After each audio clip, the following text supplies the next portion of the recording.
Bienvenido a Cosas de Hackers, el programa más canalla sobre tecnología y transformación digital.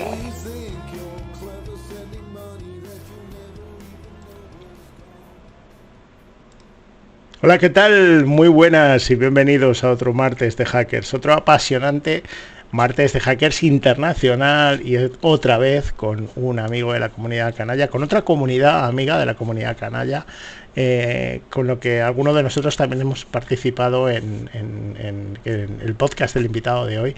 Y la verdad que ansiosos por compartir, ansiosos por saludar a todos nuestros pinches compas mexicanos, que tendremos uno de los países donde más se nos escucha, y ansiosos por tener otro programazo con otro pedazo de compañero que hoy saludo, que es el gran Pablo. Pablo, buenas noches, ¿cómo estamos?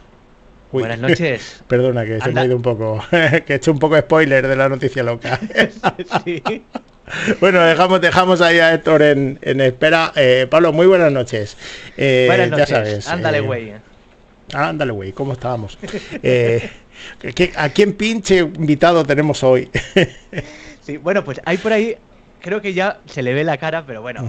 No pasa nada, no pasa nada. Nuestro invitado de hoy, Héctor Agustín López Martínez, es un destacado experto en ciberseguridad y hacking ético, nacido en León de México, no lo confundáis con el de España. Desde joven mostró un profundo interés por la tecnología y la informática, lo que le llevó a convertirse en un reconocido hacker y educador en el ámbito de la seguridad informática. Como fundador de la organización mexicana de Hackers Éticos, OMHE, y de la Organización Internacional de Hackers Éticos y Expertos en Ciberseguridad, OIEC, que es quizás la que más conocemos la mayoría.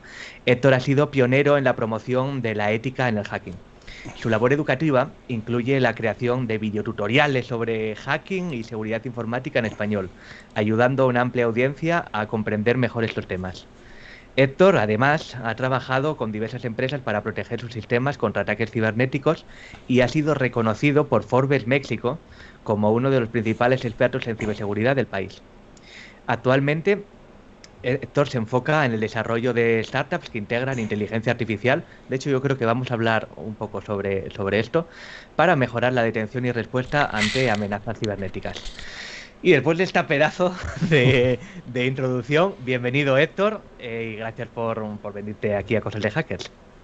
No, pues muy feliz de estar por aquí con ustedes, la verdad, como lo digo, ustedes y Tierra de Hackers son uno de los dos podcasts que yo sigo de toda la vida. Oye, pero no hagas publicidad aquí de otro podcast, hombre, que eso queda muy feo. No.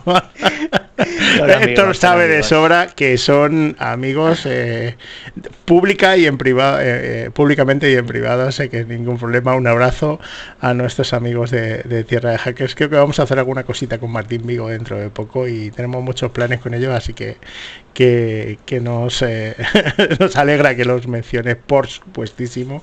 Aquí estamos todos para sumar, por lo menos el que quiera sumar con nosotros. Héctor, buenas noches, buen día por allá, ¿no? Buenas tardes, ¿no? Casi más bien, ¿no? Y gracias por aceptar nuestra invitación, de verdad. Ya ves que me he puesto una gorra, una pinche gorra muy chingona que me traje de Riviera Maya. Yo he estado en México 3 veces, de 2 de ellas no me acuerdo, pero no pasa nada, me trae un buen recuerdo. Y bueno, la verdad es que estamos ansiosos de escucharte y de compartir contigo este rato. No, pues súper bien. Ahora sí que estoy abierto a cualquier pregunta que les interese saber. Bueno, no te lo pondremos muy difícil. Pues nada, Pablo, dale. Venga, si quieres, estaba comentando un poco en la introducción que empezaste en temas de ciberseguridad de muy joven. Cuéntanos un poco, ¿por qué empezaste o qué te inspiró para ser hacker? Pues prácticamente yo estaba en esto desde como muy chiquito, me interesaba la informática, me gustaba mucho lo que era Linux. Este sistema operativo no se aprendía en las escuelas, todo era Microsoft Windows, y desde aquí fue como que un parteaguas para yo poder decidir especializarme en este sistema operativo. Al no haber tampoco muchas distribuciones que fueran de Latinoamérica, estaba en aquel entonces Conectiva Linux, lo que después fue Mandriva, y bueno, toda esta evolución, y con esta distribución yo me fui como empezando a meter en la computación de una manera más, pues, interna, ¿no? Formatear tu máquina, restaurar tu equipo. Esto me dio un poco la confianza para seguir experimentando, con lo que era a veces meterme a estos sitios de hackers o estos sitios de hacking que hace algunos ayeres pues no eran nada de lo que hoy conocemos, no estaban tan repletos de pues cosas educativas, eran más portales como muy minimalistas, hechos especialmente a veces con JavaScript y HTML, y en estos lugares te encontrabas herramientas o te encontrabas los famosos Viri. Eso me llamaba mucho la atención, porque yo decía, bueno, pues, ¿qué es un virus informático? Había leído libros de conceptos, había leído bastante teoría al respecto de todo esto de los virus informáticos, pero yo quería tocar un virus, ¿no? Así, abrir un .bat, un .com y ver qué realmente pasaba, Claro. autoinfectarme. No lo hacía con un laboratorio formal como ahora lo hago con Blue Teaming, cómputo forense y ese tipo de cosas. Era más una experimentación de darle doble clic a todo lo que fuera y bajaba grandes packs de virus y demás, hasta que por fin me encontré con pues malware más especializado, lo que era un boot genery. Esto me llamó mucho la atención. O sea, le di doble clic, la computadora se colapsó, se puso así como la pantalla de colorcitos y ya no booteó. O sea, yo ya reiniciaba la máquina y ya no decía, ya no hay Windows, ya no hay command.com, no había forma de transferir el system.sys en el MS2 como en aquel entonces. Y a mí me llamó mucho la atención de cómo lograron romper la máquina. Después de eso ya fui bajando o más herramientas como tipo de programación, empezando a experimentar la parte como de cómo yo podría especializarme en esto, que es lo que después me llevó a las certificaciones o a acercarme como a una educación un poco más formal, era de cómo poder ese conocimiento aterrizarlo en algo que en la industria pues me sirviera para algo. Claro. En este algo era pues empezar a hacer mi startup. Mi startup era en aquel entonces tuve una antes de la OME, que era Security Structures, una empresa que no funcionó, también dedicada a la seguridad informática, pero luego tuve la OME, esta ya me funcionó muy bien, estaba solamente especializada en México, tenía muchas juntas locales, pero sí me hacía falta esta sinergia internacional, sobre todo para la parte de impulsar proyectos. Y con eso fue cuando lo evolucionó a la OIEC. La OIEC pues ya tiene operando mucho tiempo, pero porque prácticamente nosotros lo contamos como en realidad la evolución de la OME hacia la OIEC tuvo que ver con una transición también de evolucionar los portales por todos los encuentros que teníamos con distintos grupos cibercriminales, en donde pues doceaban la página, hacían doxeos. Ya después sabemos que cualquier correo electrónico después de cierto tiempo ya tiene cierta cantidad de spam, entonces fuimos haciendo como ciertos reforces o hardening en la seguridad informática hasta que nos llevó como esta última versión. Pues mira, justo esto te queríamos preguntar, ¿no? Tú fundas la Organización Mexicana de Hackers Éticos y fundas con ella una gran comunidad, lo que a nosotros nos gusta, ¿no? La oportunidad de hacer y de compartir. Aquí hemos dicho, nos hemos apropiado de una frase que dicen muchos nuestros amigos de Hack Madrid, no sé si es suya realmente, pero nosotros la hemos adoptado, que el conocimiento que no se comparte se pierde. Y justo queríamos comentar esto, ¿no? Porque lo fundáis, como bien has dicho, como una startup, pero lo que generáis en general es una gran comunidad, ¿no? De enseguida os lo utilizáis para entrelazar conocimientos con toda la comunidad mexicana, ¿no? Y esto lo convertís hoy en día en OIEC, ¿no? ¿Es así, Héctor? Vale, y en este sentido... La comunidad, sí, es correcto. Perdona. Comunidad. Y en este sentido, o sea, ¿cómo evoluciona? ¿Cuál es como si fuera un Pokémon, ¿no? Muchas veces, ¿no? Es decir, ¿cuál ha sido el salto de calidad en ese sentido a partir de... Entiendo que la Organización Mexicana... Algo primordial en este aspecto era saber que yo no podía hacer las cosas solo. O sea, yo aprendía mucho de entrar a foros o de ir a congresos locales o regionales, incluso algunos congresos también nacionales. Todavía no evolucionaba hacia esto de la internacional, pero sabía que colaborar era algo muy importante. y colaborar en un sentido como de hacer congresos, o sea, intercambiar ideas, hacer mesas de trabajo, hacer mesas redondas, hacer debates, o sea, hacer ciertas interacciones, porque yo ya venía de repente me invitaban a alguna universidad a dar alguna charla mínima y lograba ver como el interés de los informáticos ya en campo a un punto de vista muy, muy técnico. O sea, ya me hacían preguntas y me decían, oye, ¿por qué no vemos esto en la universidad? Eso era lo que más me impactaba a mí, porque estaban en cierto punto también donde decía, ¿qué tengo que hacer con mi carrera? O sea, ¿cómo es la mejor manera de ser un profesional de alto nivel y qué me va a llevar a los conocimientos específicos? Entonces me daba cuenta que me decían, no, pues hay toda esta gama de posibilidades, quizá ingeniería en desarrollo de software, pero no había ni siquiera algo parecido a ingeniería en ciberseguridad o ingeniería en seguridad informática. Había ciertas cosas de information management, pero eran precisamente en puras como universidades de Estados Unidos y no había nada especializado en seguridad informática. Entonces, bueno, el hacer la OME era como de cómo puedo compartir y hacer un sentimiento un poco más regionalizado de lo que es la ciberseguridad. Porque yo tenía esta disyuntiva con las personas, les decía, oye, ¿por qué no sigues el camino del hacker ético o del ethical hacking? Y me decían, es muy costoso. ¿Has visto las certificaciones de DC Council? Y les decía yo, pues sí. Me decía, bueno, ahora convierte esos dólares en pesos y ven cuánto te sale, más el entrenamiento, más una semana de bootcamp en DEFCON o en Las Vegas. O sea, haz todo ese balance, conviértelo a pesos mexicanos. A muchas personas les resulta imposible el entrenamiento. Y yo sí dije, bueno, esto no debe de ser así. O sea, debe de haber ciertas personas que tratemos de regionalizar esto y pues cobrar depende a nuestra moneda. O sea, esto es una industria y debe de haber empresas para todos y servicios para todos. Héctor, perdona que te interrumpa, pero sabes que esto no es casualidad, ¿no? Porque esa famosa tropicalización de los precios que existen prácticamente en casi toda industria.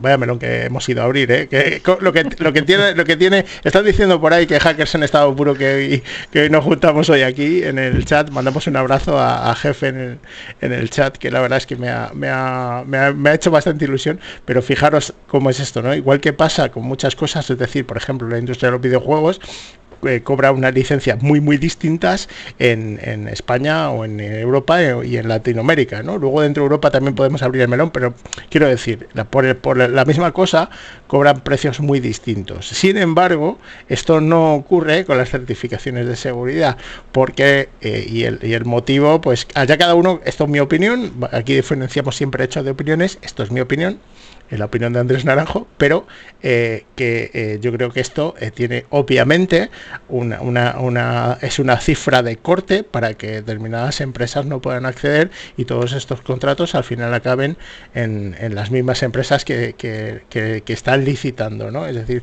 la mayoría de estas empresas con certificaciones son de Estados Unidos y los contratos acaban en empresas de Estados Unidos allá donde tengan sede, ¿no? Pero evidentemente hay costes de algunas certificaciones que están absolutamente fuera de precio para el nivel de vida de algunos países. Esto de verdad es una realidad, ¿no? Y esto, como digo, no es casual. ¿Se podría hacer de otra manera? Sí, pero no interesa. Sí, y luego de esto, pues no era solamente el costo lo que me interesaba, sino un poco hacer ese conocimiento accesible. Ya después me di cuenta que era un poco democratizar la información o democratizar la seguridad informática de lo que se estaba tratando esto. En su momento no lo sabía. Y era de, pues, ¿cómo hago para hacer videos gratis? En aquel entonces tenía una Mac Pro, grababa, usaba las máquinas virtuales, VirtualBox, VMware, booteaba Backtrack, en lo que era aquel entonces, pues, digamos, el antecedente a Kali Linux, y me funcionaba bastante bien, pero yo tenía como esa misión de, pues, me voy a ir de herramienta por herramienta, ¿no? O sea, voy a bajar la versión full y de repente, pues no sé cómo se corre esta herramienta, tengo que buscar, montarme la demo, hacerlo con pequeñas máquinas virtuales, ni siquiera algo que me cueste bastante laboratorio, y grabarme en máquina local, lo cual me permitía también porque pues ya tenía mi trabajo, salía a dar ciertas conferencias o tenía cierta movilidad, entonces era agarrar la laptop y que ese fuera mi instrumento de producción o de elaboración de más videos o de elaboración de más cursos y me permitiera subirlos gratis a internet. Y esto era porque yo sabía que si en algún momento, aunque yo no ganara dinero de eso, hacía que algunas personas se metieran en la industria y esto empezara a ser más fuerte o a crecer. O sea, con el simplemente hecho de que ahora me dicen algunas personas de, oye, yo vi tus videos, me motivaron para meterme al pentesting o me motivaron para estudiar hacking ético. Eso ya es más valioso porque ya estás llevándolos a un camino de enseñanza donde a lo mejor no eligen tus cursos, ni eligen elegir por tu cuenta o ver directamente tus videos, pero ya ven otro podcast, siguen a otro profesional, o sea, ya están dentro de la esfera donde van a estar consumiendo hacking o ciberseguridad y paulatinamente después de consumirla, muchos empiezan a crear contenido. Creo que eso es lo más valioso y a lo que también queremos incentivar, pues dentro de la comunidad. De hecho, se hace mucho retweet, se hace mucho de, pues, podcast de ciberseguridad, noticias o portales. Digamos que hemos visto que en algunos lugares sí son muy herméticos, pero nosotros tenemos como muchísima apertura a estar como retuiteando, posteando de donde sean los portales para tener como esta magnificación de la cultura, que luego vimos que a mí me pasaron cosas muy chistosas, algunas me gustaban, algunas no tanto, pero por ejemplo había modelos como tal que copiaban esto. Me llegaba a parecer una que era la Organización Colombiana de Hackers Éticos, que luego resultó que era de un conocido. Empezó a ver una que era la Organización Argentina de Hackers Éticos, luego no concretó porque nada más querían como que las siglas y pensaban que era pues poner un nombre y no trabajar y es todo. Y luego el engage con la comunidad pues es lo más importante para poder tener como pues esta sinergia, cercanía, y al verles regalado las clases, esto hacía que las personas como que confiaran de antemano en que no había como esta visceralidad de quererles cobrar de una primera instancia o querer hacer un abuso económico de las personas, que era un poco más una comunidad de enseñanza y que paulatinamente se iba a volver lo que ellos quisieran, ¿no? O sea, la gente lo podía aprender por hobby o podía hacer pues una empresa. Héctor, una cosa que, bueno, lo estabas comentando ahora y yo me quedé al principio, contabas la anécdota, ¿no? De cómo tú querías que se te infectaran tus propios dispositivos, que ya tienes valor, o sea, yo creo, por lo menos en mi caso, lamentablemente a mí me llegaban las infecciones y fue como aprendí, pero no era buscado, o sea, yo simplemente quería poder disfrutar de la tecnología, no sufrirla. Pero bueno, ¿nos puedes contar alguna anécdota, hablando por ejemplo de los talleres o los eventos que soléis hacer, alguna anécdota que os haya pasado? Sí, mira, he ido a lugares donde es muy complicado hasta pasar una laptop por motivos de seguridad.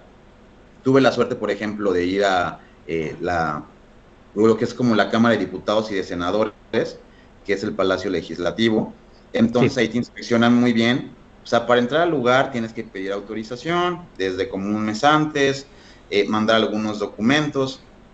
Pero sí me llamó la atención el hecho de que cuando ya entraba ahí y escaneaba, porque pues ya obviamente me dieron un permiso especial para llevarme algunos equipos para jugar con la Wi-Fi y hacerles algunas demostraciones. O sea, el engage que tenían para caer en las trampas era como de, ¿por qué pasa esto? ¿No? Así de, y eso es un poco a veces triste, porque es como de donde tú prendes la Wi-Fi o prendes el honeypot o prendes la red falsa con el SSID, que sabes que se van a conectar, agarrabas un escaneo o un barrido, entonces copiaba los SSIDs, los mismos, y los abría, automáticamente se asociaban, o sea, no había forma de que no pudieran evitarlo. Claro. Y ya para que se daban cuenta, la demo ya estaba con sus MAC address, con sus IPs, con su tipo de dispositivo. Y también no había con todos los datos de resolución de NES, con todas estas cosas tan divertidas que pasan con los rogue IPs, los puntos de acceso trampa, podríamos decir, ¿no? Es correcto. También me he dado cuenta de una forma chusca que pues nadie utiliza algo de seguridad específica. Por ejemplo, tú le hablas a políticos, ¿no? Y dices, pues, ¿cómo lo está mandando su información? Esperarías que un correo encriptado, pero pues se mandan un WhatsApp, ¿no? O se mandan un correo por email.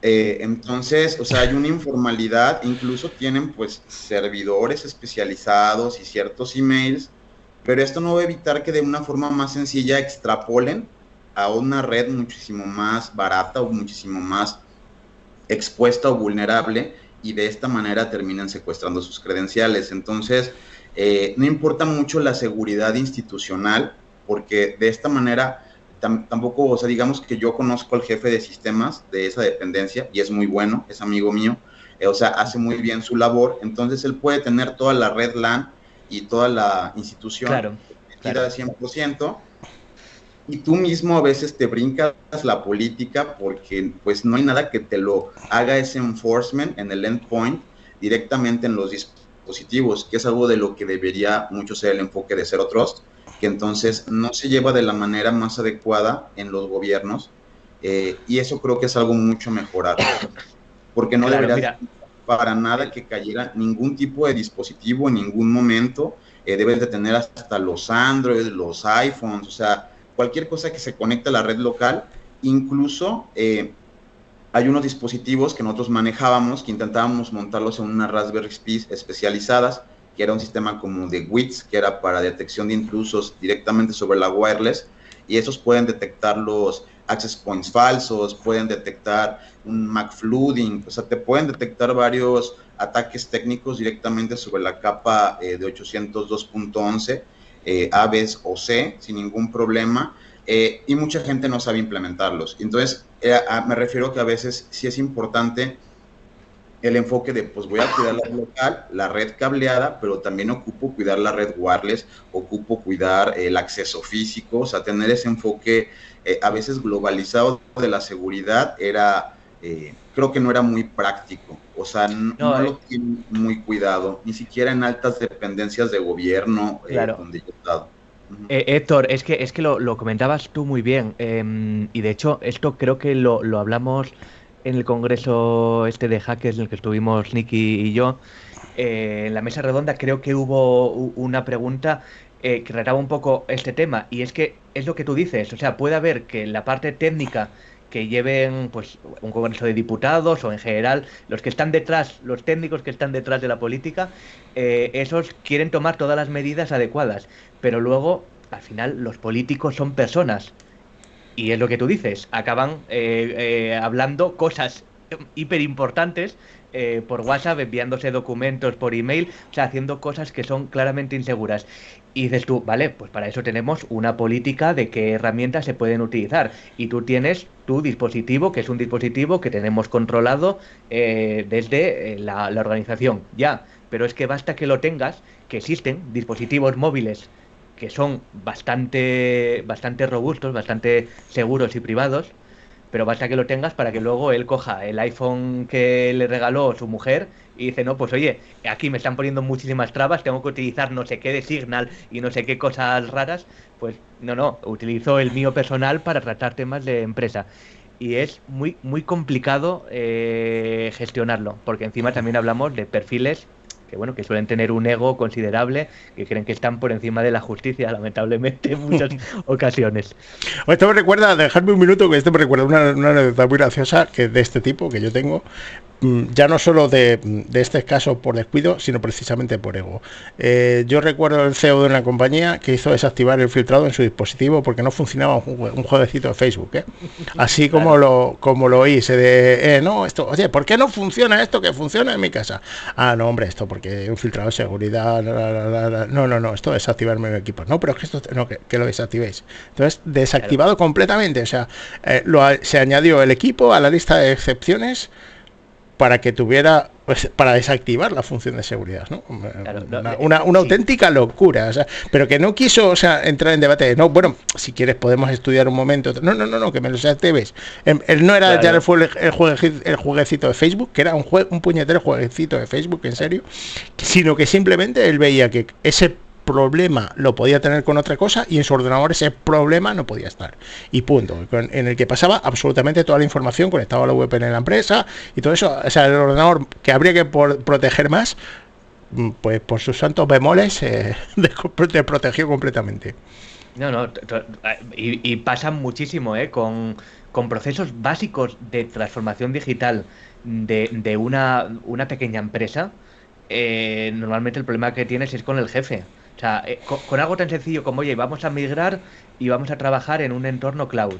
Entonces, pues, oye, ya que lo hacemos, pues vamos a parametrizar qué carpetas puede acceder cada uno de los trabajadores según las necesidades que tenga. No falla, o sea, el jefe es como, vale, me parece muy bien, pero a mí dame acceso a todo. No, es que tú no necesitas tener acceso a todo. ¿Cómo que no? Soy el jefe. Pero, a ver... Ya, pero es que si hacemos eso, tu ordenador claro, es el bypass, ¿no? Hacia el resto de contenidos, ¿no? Se rompe toda la segmentación. No, nada, da igual. Y eres el principal objetivo, o sea, que es lo que hay. Si pueden atacarte, te van a atacar a ti. Entonces, sí. Bueno, que si te hace falta algo, pues se lo pides al fulanito que sí tiene acceso. No, da igual. Claro.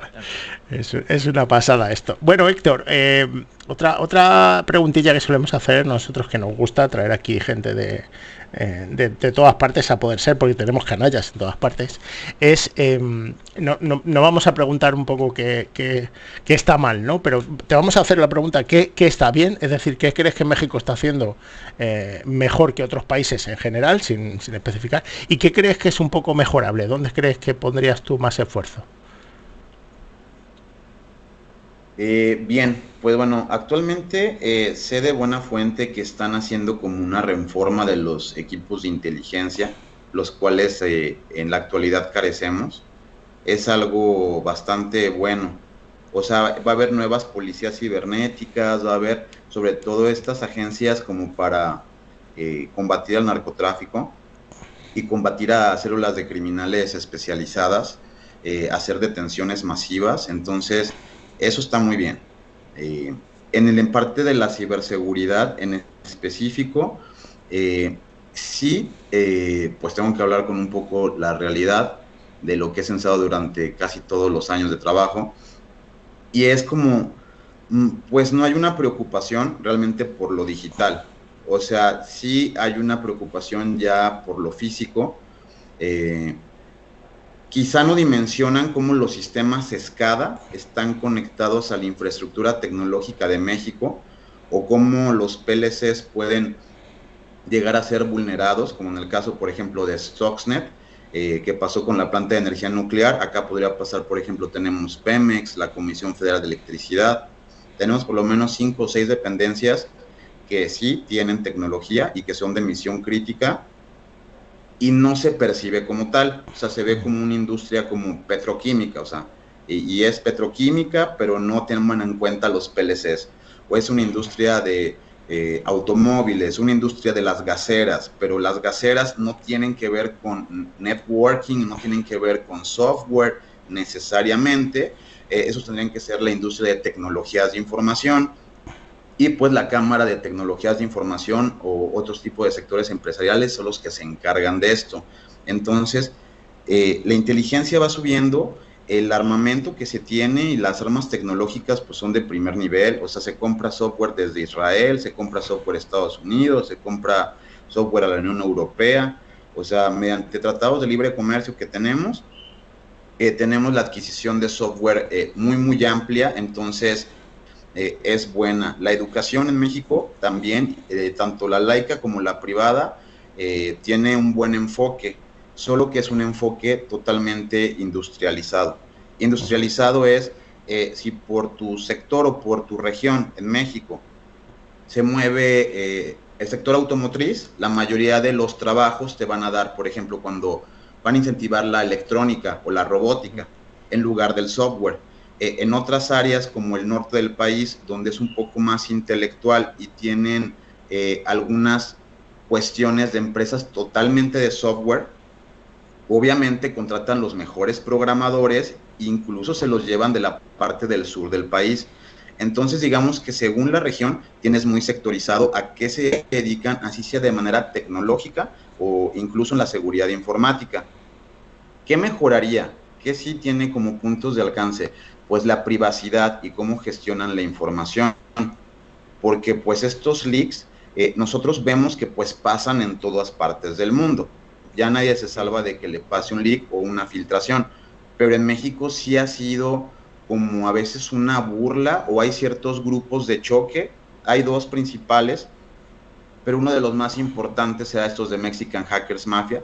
Eso hicieron los famosos Chilango Leaks, donde, por mencionarles de una manera muy básica, más de 60 dependencias gubernamentales de cierta zona han sido hackeadas. Entonces ya tienes el seguro social de una persona, estados de salud de una persona, estados de cuánto paga de luz, agua, sí, pero ya de, perdona Héctor, ya de toda la población, porque se han vulnerado 60 agencias oficiales, sí. Aquí con 2 o 3 ya tendría casi bueno, con solo una empresa de la que ya no vamos a hablar, hubo 11 millones de los 46 millones de españoles que hay, solo con una empresa de que se llamaba no sé qué de teléfonos, pero quiero decir que 60 agencias oficiales o gubernamentales, 60 entidades, es prácticamente toda la población, yo entiendo, por lo menos de la zona, ¿no? Una barbaridad. Sí, eso aunado a que, bueno, nuestra base de datos principal en México es una llamada la INE, que es tu registro electoral con el que tú vas a votar. Ese se ha filtrado una última versión, obviamente pues no la ha adquirido y es ilegal el que la tenga, porque también dicen, ¿y cómo sabes que existe? Porque se postea el leak, pero pues no directamente vas a ir a comprarla con Bitcoin y ver si es real o no, o si es un fraude, porque muchas veces también son reposts de años pasados, claro. Dicen que la última tiene los datos biométricos.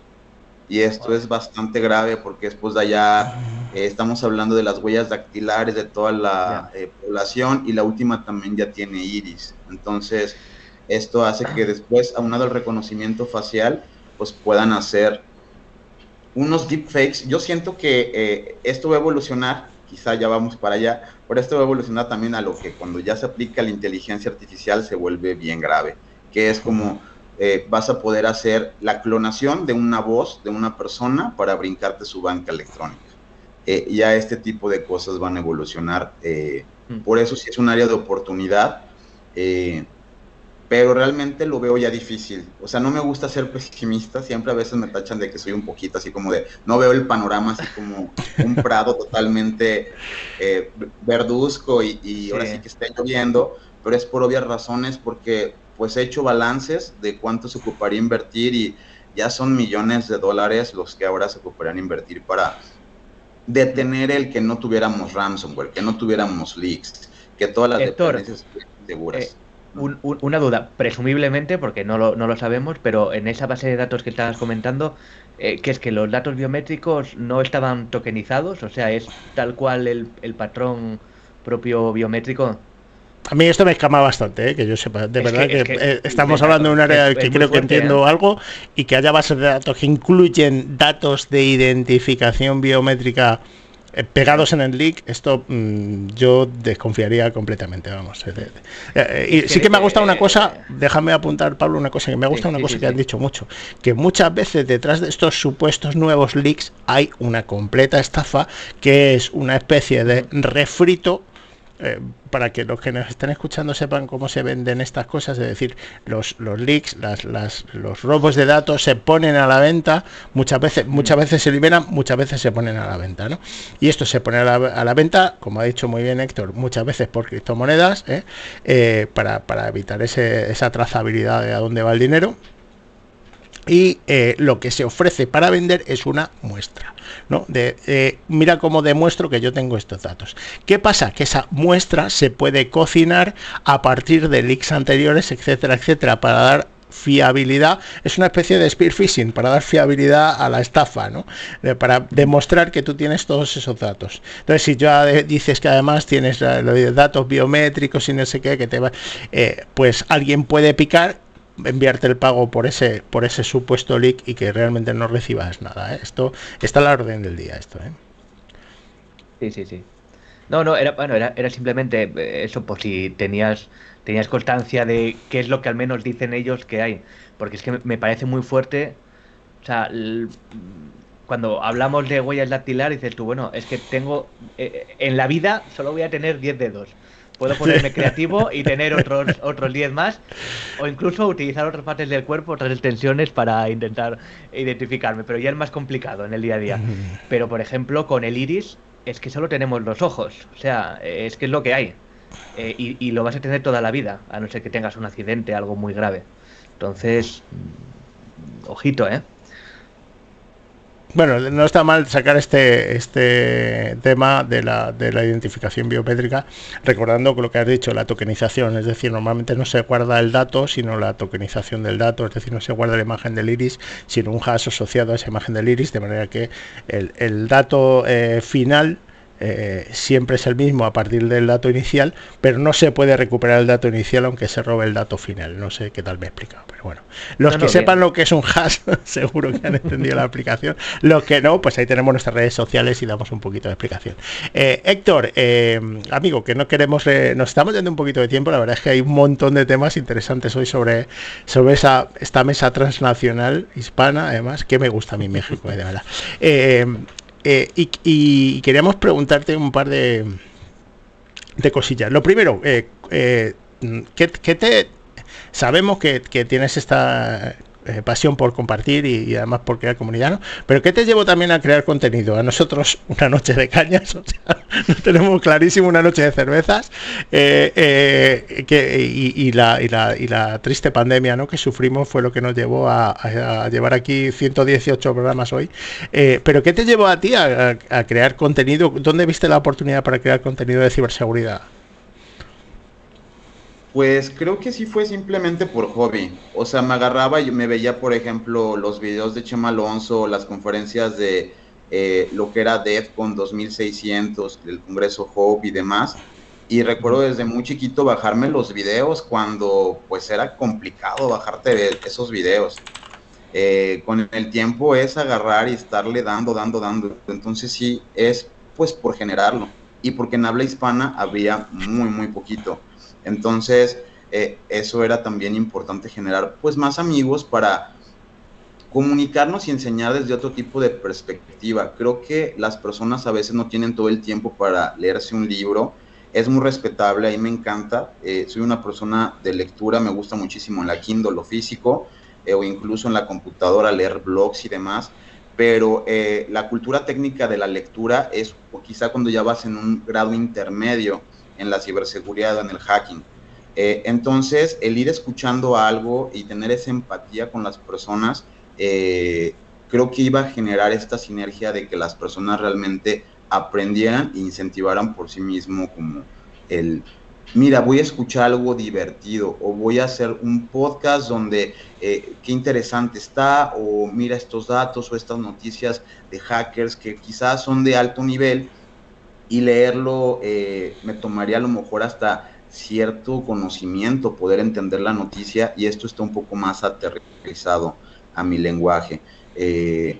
Para mí también fue una manera de pues incentivar que otras personas intentaran también generar su contenido y mejorar ciertas habilidades sociales, porque siempre tenía este comentario, que no creo que sea negativo, porque sí hay un poquito de realidad en que si eres una persona, un informático o hacker o alguien de ciberseguridad, te la pasas mucho tiempo en el ordenador y eso te hace un poquito más distante del mundo real. Entonces es una forma también de cómo mejorar las habilidades sociales. Decía, no, es que muchas personas les pides que te expliquen una idea y no saben, entonces pues por lo mismo no hay docencia. El chavo es un genio y sabe cómo programar en su cabeza y sabe cómo hacer Linux, pero si le pides a alguien más que explique qué es Linux, pues él dice que es un programa. A lo mejor no logran ni explicar qué es un sistema operativo y decirle a la gente que es un dispositivo de entrada, de salida. O sea, siento que tenía que haber esta también empatía de que quizá yo tengo como un poquito esto de la docencia. Ese motivo no lo sé por qué. Ha habido algunos maestros de idiomas, quizá en mi familia. No es a lo que más se dedique mi familia como tal, pero por la docencia a mí me apasionaba un poco. Entonces dije, de cierta manera aquí voy a poder enseñar a las personas cultura informática y de una forma en la que no te estás comiendo, que te estás leyendo un libro o no te estás aburriendo de esa manera, entonces lo sigues escuchando y viene otra persona y escuchas más. Y mantener esta diversidad del networking, que pues siempre me ha gustado conocer a más personas que les guste la ciberseguridad o que les guste programar. Siempre ha sido como algo interesante decir, oye, ¿cómo estás? ¿Ahora qué estás haciendo? ¿Qué tipo de software estás programando? ¿Qué te parece este nuevo lenguaje de programación? ¿Cómo ves Rust? Por ejemplo, ahorita pregunto mucho a mis amigos, yo siempre he programado mucho en Python, vengo de programar en C, entonces ahora me quiero mover más a programar en Rust o programar en Go. Y estoy empezando a ver dentro de la industria que Rust tiene muchísimo más empuje que Go. Entonces, hasta esto mismo y las pláticas que tienes con tus camaradas, vamos a llamarle así, del colegiados o de la industria de la ciberseguridad, también define qué otras habilidades vas adquiriendo. Y sobre todo, pues bueno, ya tenemos algunos ayeres y no tienes todo el tiempo del mundo para aprender nuevas habilidades. A veces tienes que dosificar y decir, voy a aprender estos 2-3 lenguajes de programación nuevos, me voy a leer estos 5 libros y ahora me voy a dedicar un poco más a Purple Teaming porque ya tengo Red y Blue Team más perfeccionado, ¿no? Entonces vas definiendo como tus horas de entrenamiento, porque finalmente pues yo creo que no acabas de pulirte. O sea, una persona que ya se siente que ya aprendió todo, pues ya no tienes mucho donde ir. ¿Y esto me incentivo? Muy bien, muy bien. Héctor, hablabas al principio de esta charla de la importancia, ¿no?, de la ética. Si quieres hablamos un poco de ello. O sea, profundizamos un poco más en por qué es tan importante la ética en el hacking y sobre todo cómo deberíamos promoverla dentro de los nuevos hackers. Bien, pues siento que es un tema bien crucial. He tenido muchas controversias y de hecho enganches o rivalidades y a veces enfrentamientos con grupos de cracking. Me gusta mucho hacer eso. Sé que a veces no es la forma, pero es como de, tienes que a veces hablar con la parte contraria, ¿no? Para poder entenderla de cierta manera. Es como cómo se analizan los perfiles psicológicos de los criminales. Pues a veces van psicólogos a analizar directamente a los criminales. A lo mejor no es el trabajo más divertido, pero alguien tiene que hacerlo y así es como finalmente vas a poder analizar de primera fuente cómo piensan, cómo actúan, cuáles son sus estímulos, qué tipo de valores tienen. Y en estos, pues precisamente la ética no es uno de las cosas que está presente directamente en ellos. Yo asociaría la ética hacker con el que es hacker es el que es bueno para utilizar habilidades sociales o técnicas o informáticas para poder hacer cualquier habilidad superior o que las cosas funcionen diferentes. Entonces esto no tiene precisamente que ver con un delito informático. El que hace delitos es un delincuente. Para mí es un delincuente dentro del internet o fuera del internet. Exacto. Y fíjate, no Héctor, me gusta que digas esto, que lo hemos comentado aquí muchas veces y compartamos esta reflexión. Un hacker es una cosa y un ciberdelincuente es otra, lo hemos dicho. Pero es que cada vez la curva, es decir, parece ser, tenemos la impresión de que hace unos años para ser ciberdelincuente había que tener cierto conocimiento técnico, pero cada vez esa curva de acceso a ser ciberdelincuente es más baja. Es decir, hoy para algunos ciberdelitos prácticamente puedes enseñar a hacer phishing o vishing a alguien sin casi conocimientos informáticos en una mañana. Esto... con que tengan al menos un dedo para pinchar un botón ya es suficiente. Sí, es importante esto. Nos vamos un poco de tiempo, pero hay una cosa, Héctor, que me gustaría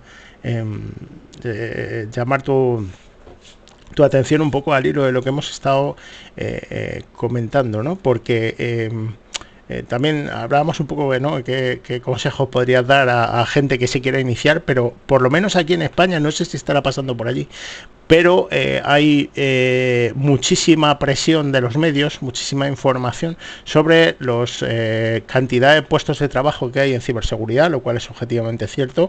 Lo de los salarios asociados ya no tanto, Es decir, esto es un melón constante con muchos amigos del sector, muchos amigos de la comunidad canalla que han pasado por aquí, Román Ramírez, David Meléndez, un montón de gente. Hemos estado hablando continuamente de esto, pero quería decir, Héctor, nos da la sensación de que mucha gente llamado quizá quizá porque quiere hacer un cambio en su carrera laboral o quiere dar el salto directamente a la ciberseguridad sin tener unos conocimientos básicos y fundamentales y esenciales de cómo funciona la informática, de cómo funcionan las redes. Es decir, hay gente que quiere saltar a ciberseguridad, a convertirse en hacker o operador de un SOC sin saber lo que es una IP, ¿no? Entonces, esto ocurre también un poco por vuestros lares, por México.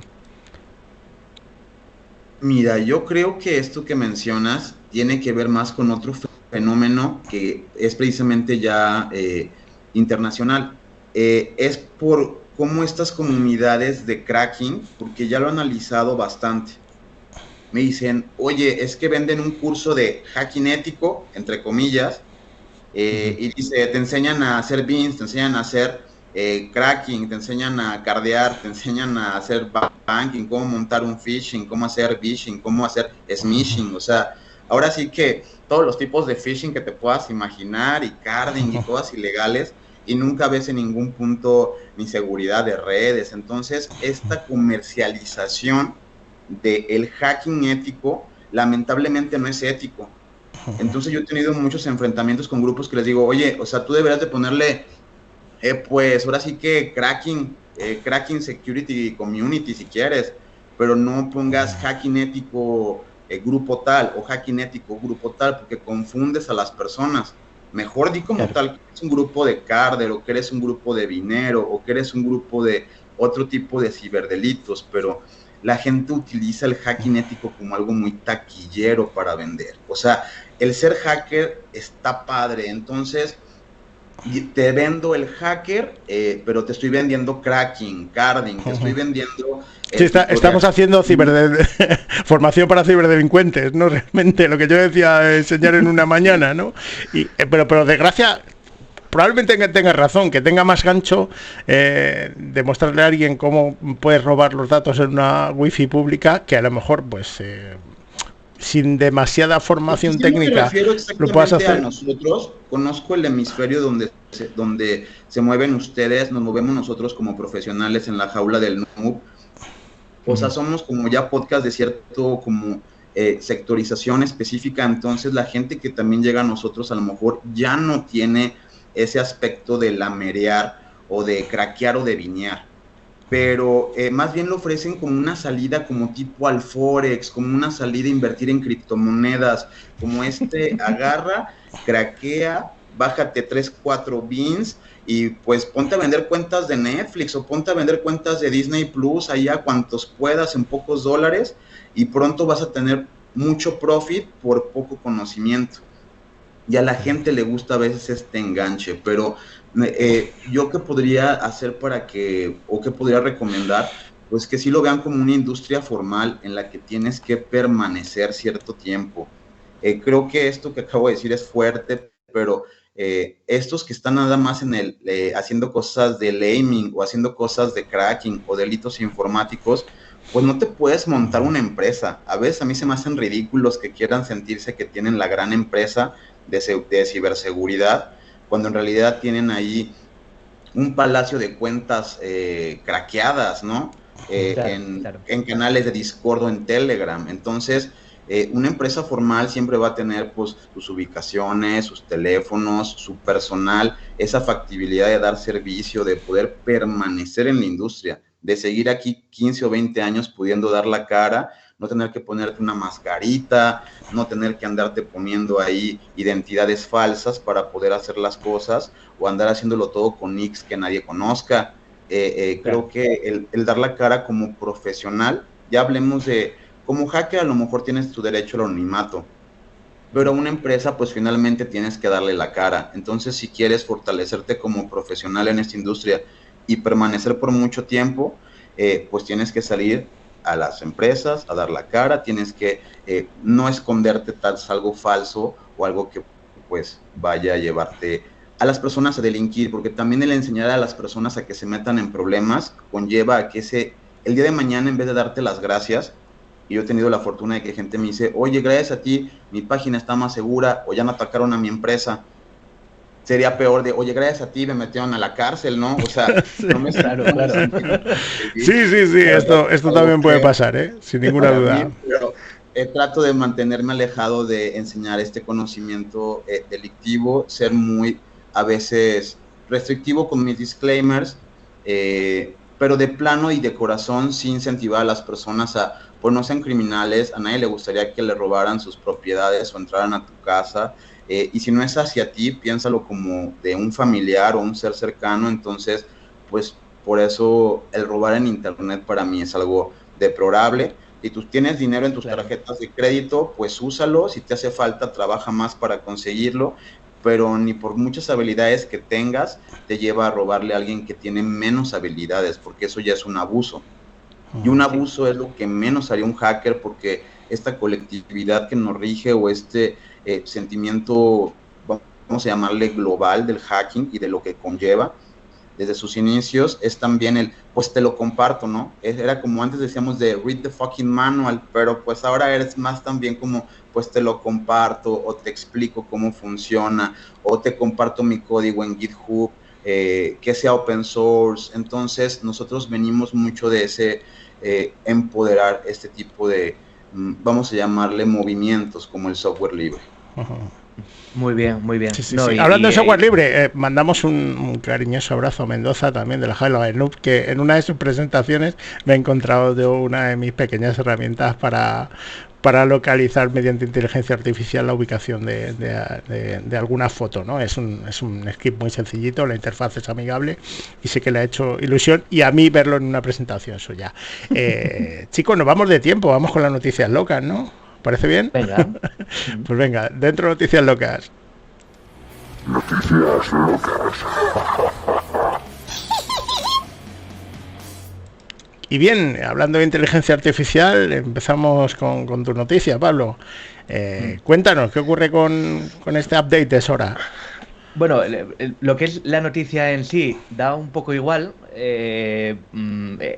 Me pareció interesante por hablar de, bueno, pues de inteligencia artificial, y aprovechando que ha salido hace apenas unas horas o un día como mucho Sora, que es la nueva IA de generación de vídeos de OpenAI,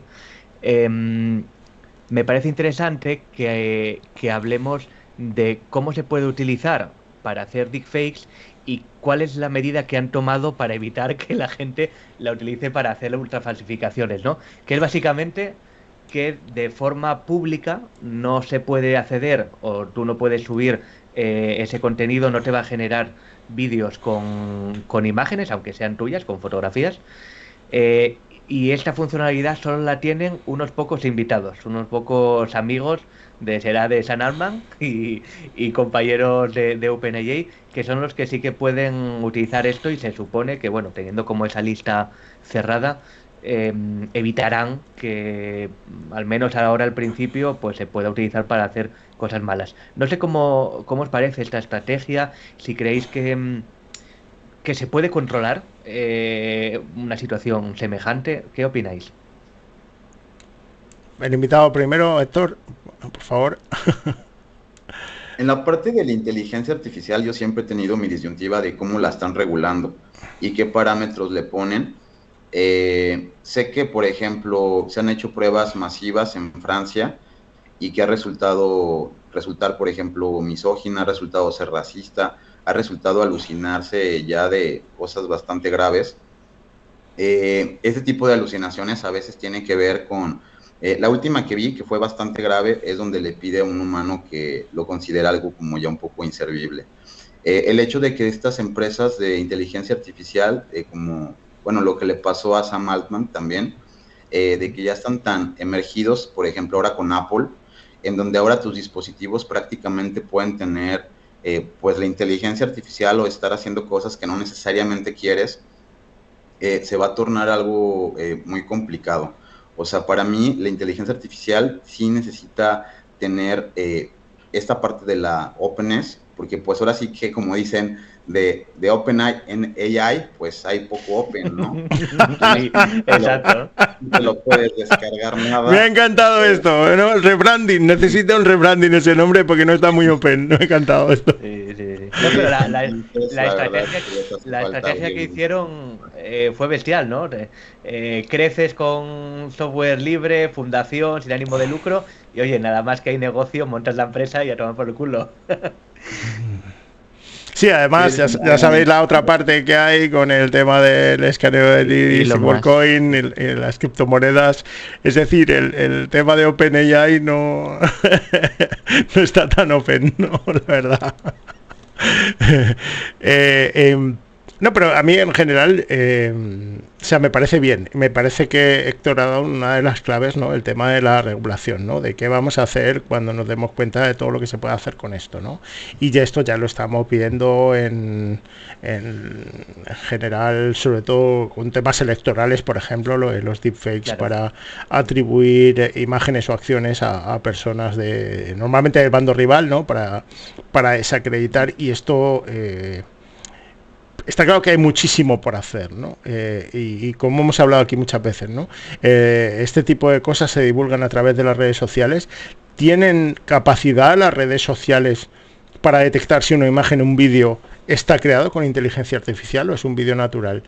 La tienen de sobra. La vetan, no, en absoluto, ¿no? Entonces, hasta que no empiece a tomarse cartas en este asunto y a obligar a las empresas a que pongan veto a estas cosas, ¿no? Ya no solo en temas electorales, imaginaros con los deepfakes de contenido sexual que está pasando aquí con chicas menores de edad aquí en España, por ejemplo, este tipo de cosas.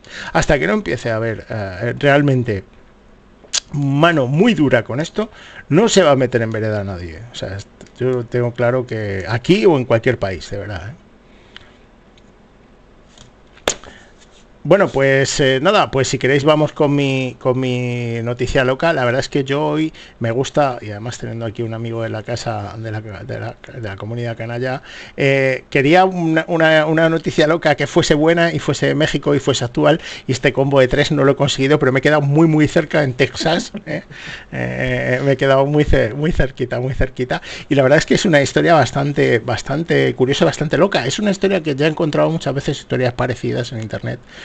Y la verdad es que he investigado un poco y le atribuyo cierta veracidad, ¿vale? Sobre todo porque además el resto de las reacciones son supernaturales y este tipo de cosas. Os pongo un contexto y ahora ponemos el vídeo, porque la verdad es que no tiene desperdicio. Dos personas en un chat de este tipo, chat roulette, ya sabéis, en una especie de lo que eran antes los chats de Terra, pero ahora con videoconferencia, ¿no? Para conocer gente, ¿no? Entonces, un tipo se pone al aparato con otro tipo y de repente dice, ¿pero qué hace mi novia ahí detrás? Y empieza a decirle, oye Katie, lo voy a poner, y lo voy subtitulando un poco, doblando en vivo, porque la verdad es que de verdad no tiene desperdicio. Le doy al play y lo voy contando un poquito, si queréis. Fíjate, dice, pero ¿cómo que Katie? ¿De qué estás hablando? Y dice, oye, que sí, que está mi novia detrás. Ella dice que yo no me llamo Katie. El tío dice, tío, que es mi novia, mira la foto. Claro, el pavo se queda como, hostia. Claro, el tío se da cuenta y dice, oye, ¿qué coño hace con ese tío en la foto? Que yo no le conozco. Y dice, pero fíjate, pero ¿la estás viendo? Que es mi novia, mira la foto. Y claro, tú ves fijaros, ya esto se podía haber fingido y tal, pero qué caso, sería absolutamente casual, ¿no? Alguien podía prepararte una foto tipo inteligencia artificial. Y ahora ya empiezan a hablar, ¿no? En un momento ya dice, si mi novia se ha ido a hacer las uñas hace una hora. La otra dice, pero ¿qué una hora? ¿De dónde eres? Él dice, de Tennessee. Esto ya es físicamente imposible, y empiezan a buscar una explicación, ¿no? Resulta que la chica es adoptada y es la gemela de la novia del chico del pelo largo, ¿no? Entonces de repente flipan en colores cuando fíjate, la llama por teléfono y le dice que si procede si fue adoptada también en San Bernardino, California, de donde eran las dos, y entonces son como dos gotas de agua. Y bueno, y esta historia tan loca, porque es muy muy loca esta historia, pues termina como tiene que terminar, pues con unos chupitos, celebrándolo. Esto y quedando todos en realizar un viaje juntos y tal. Y la verdad es que es muy muy muy buena. Vamos a poner el vídeo en las redes sociales, de verdad, porque la verdad es que me ha llamado mucho la atención y de verdad la atribuyo cierta veracidad porque las reacciones son súper naturales. No sé qué os parece. Héctor, haz los honores. Venga, pues híjole, en esta parte está un poquito complicada la cosa. Yo creo que la inteligencia artificial sí tiene que tener este tipo o los deepfakes o todo este tipo de cosas en un futuro. Puedes tener como ese tipo de contraste de saber realmente la realidad por los sistemas de puntuación o las métricas. A mí me ha pasado que nos hablan, por ejemplo, personas que están hablando con un video, o sea, no se dan cuenta que el sistema de la cam que les ponen, ya se imaginarán para qué tipo de cosas delictivas, sí.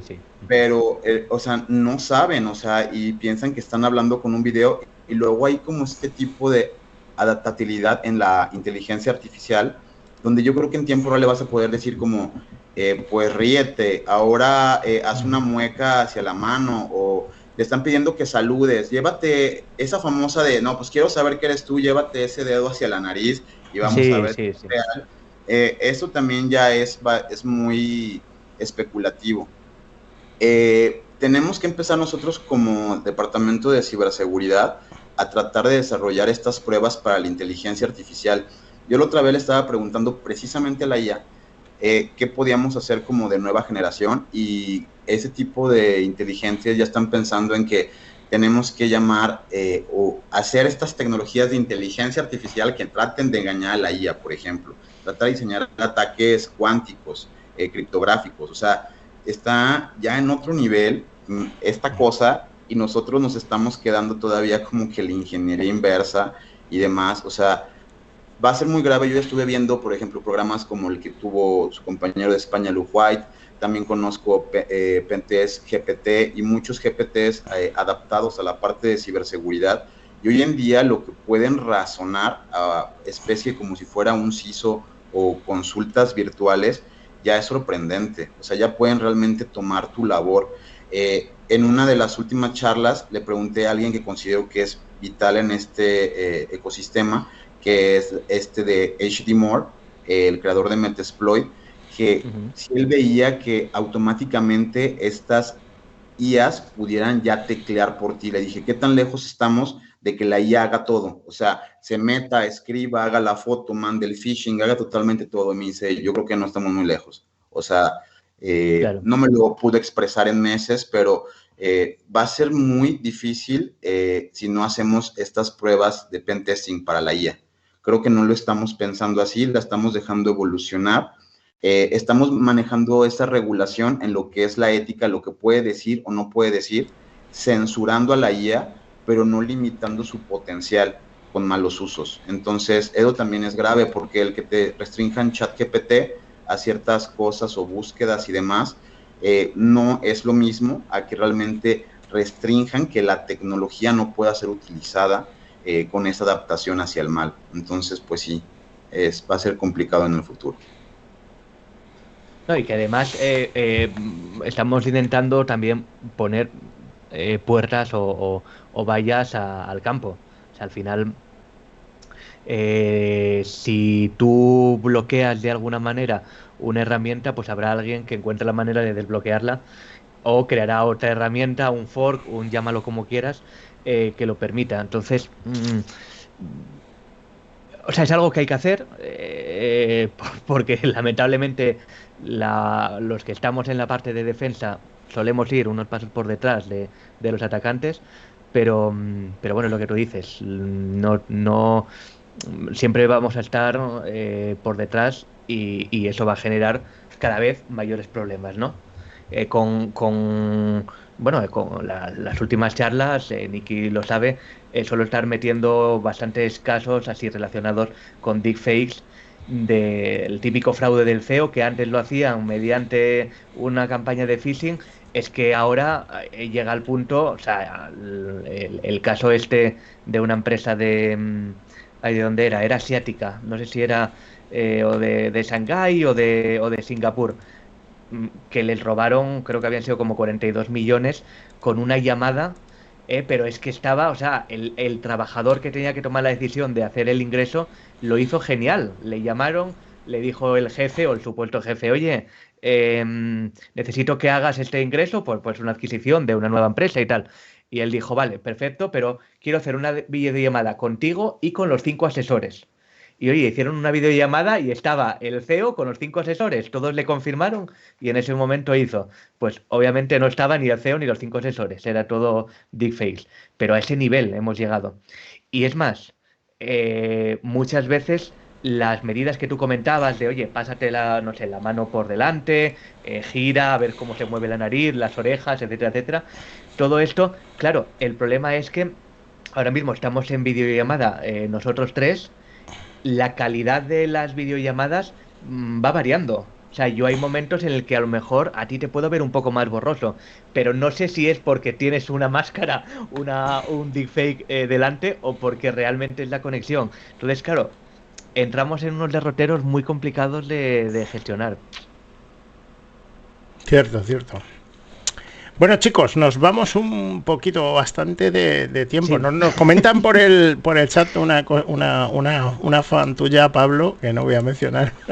Sí. Pero nos comentan que casualmente las dos chicas, hay un momento de la videollamada que se las ve y que tienen el mismo color de pelo y Sí. el mismo tipo de corte de pelo, y que podría ser, claro, que de hecho de ese modo se da cuenta que es su novia, porque si, digamos, estando a esa distancia probablemente no la reconociera y por eso la confunde. La verdad es que con el pelo rosa es bastante sospechoso, no sé, la historia mola mucho en cualquier caso.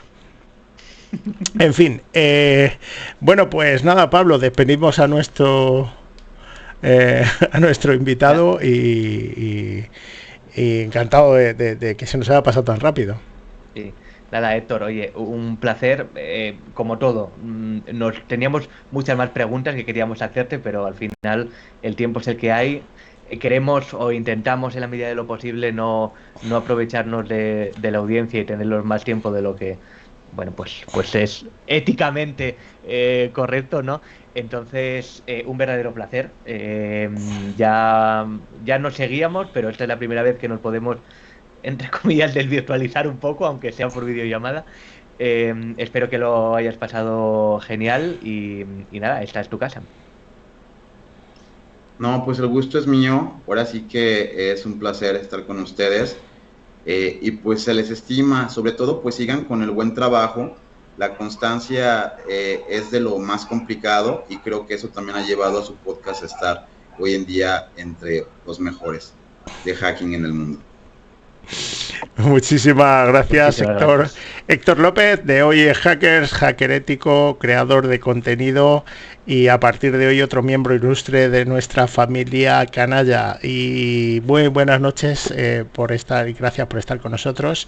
Y a todos vosotros, los que como cada martes nos insufláis ánimo, los que nos habéis acompañado durante estos 118 programazos y que creemos que nos despediremos de esta 9ª temporada la semana que viene con un colofón impresionante que está por confirmar y que anunciaremos por nuestras redes sociales. No nos faltéis, porque recordad que si estáis escuchando esto, Vosotros sois cosas de hackers. chao canallas, gracias Héctor. Buenas noches, luego. buen día por allá. Muchas gracias. Esto ha sido todo por hoy en Cosas de Hackers. Te esperamos en el próximo programa.